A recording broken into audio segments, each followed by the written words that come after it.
En este video veremos las características más importantes de la onda senoidal. Como sabemos, la forma de onda de la corriente alterna coincide con la función trigonométrica seno. Hemos visto que una corriente continua mantiene su nivel de tensión constante a lo largo del tiempo. Justamente de ahí deriva su nombre. El valor de la tensión es una recta, es continuo a lo largo del tiempo.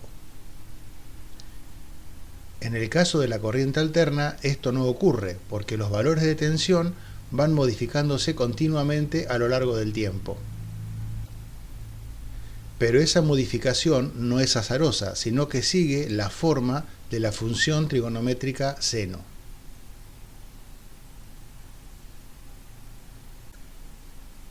No es casual que se haya elegido esta forma de onda. Es la única que al atravesar una inductancia o un capacitor no cambia su forma. El motivo por el cual se utiliza la corriente alterna en lugar de la corriente continua es que es más simple la transmisión de la energía. Es decir, utilizando corriente alterna es más sencillo distribuir la energía eléctrica del lugar en que se genera a cada domicilio. Esta forma de onda tiene varios parámetros que es importante conocer. El primero de ellos es el denominado valor pico, que es el valor máximo que alcanza la onda. Existen dos valores pico: el valor pico positivo, que se encuentra en el primer medio ciclo de la onda, y un valor pico negativo que se encuentra en el segundo medio ciclo de la onda.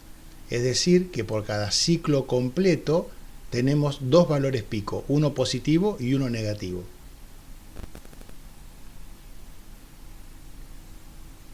Otro valor que suele utilizarse es el valor pico a pico. Es la magnitud que existe entre el valor pico positivo y el valor pico negativo. En una onda simétrica, que es lo habitual en el caso de la corriente alterna, el valor pico tiene la mitad del valor pico a pico.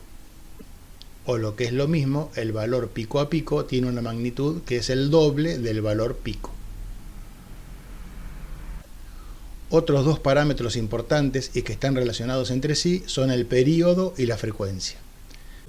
Se llama período al tiempo que necesita la onda para completar un ciclo completo. Como es un tiempo, el período se mide en segundos. Por otra parte, la frecuencia es la cantidad de veces que esta onda, que este ciclo, se repite en un segundo. Cuando mayor sea la cantidad de ciclos que tenemos en un segundo, mayor será la frecuencia. La frecuencia es igual a 1 dividido el período.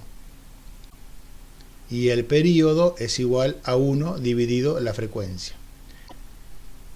Las unidades utilizadas son para el período el segundo y para la frecuencia, como puede verse en la ecuación, la unidad es 1 dividido segundos.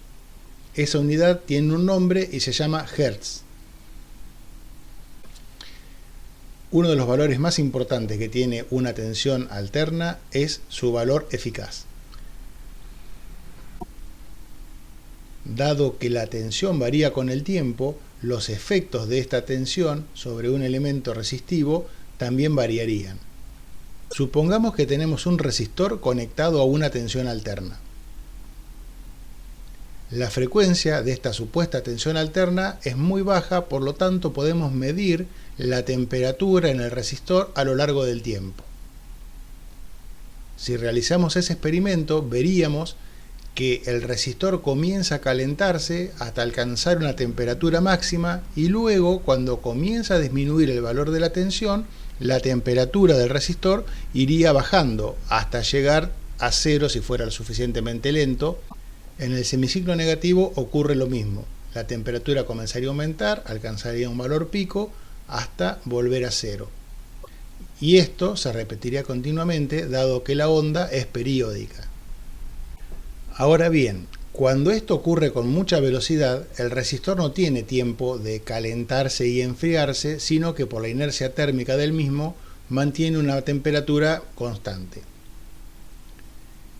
El valor eficaz de la tensión alterna es el valor de una tensión continua que produce el mismo efecto calórico en un resistor que una tensión alterna determinada. Veámoslo con un ejemplo. La tensión alterna que utilizamos en Argentina es de 220 voltios. Esos 220 voltios en realidad son el valor eficaz de la corriente alterna.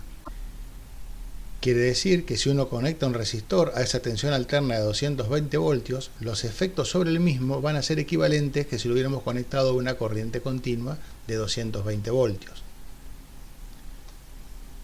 Sin embargo, el valor pico de esa tensión alterna que tenemos en los tomacorrientes de nuestro país no es 220 voltios. El valor pico se obtiene multiplicando esos 220 voltios por la raíz cuadrada de 2. Quiere decir que en este punto la tensión alcanza un valor aproximado de 311 voltios.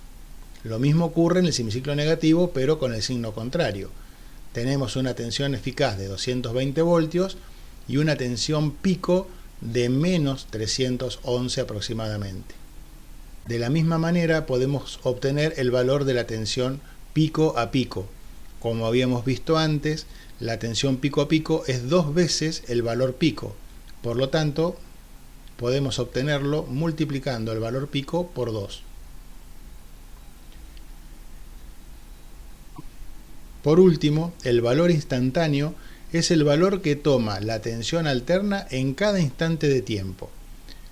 A medida que va pasando el tiempo, sabemos que los valores van cambiando. O sea, la tensión se hace primero positiva, luego disminuye, se hace cero, se hace negativa. Cada uno de esos valores es el valor instantáneo.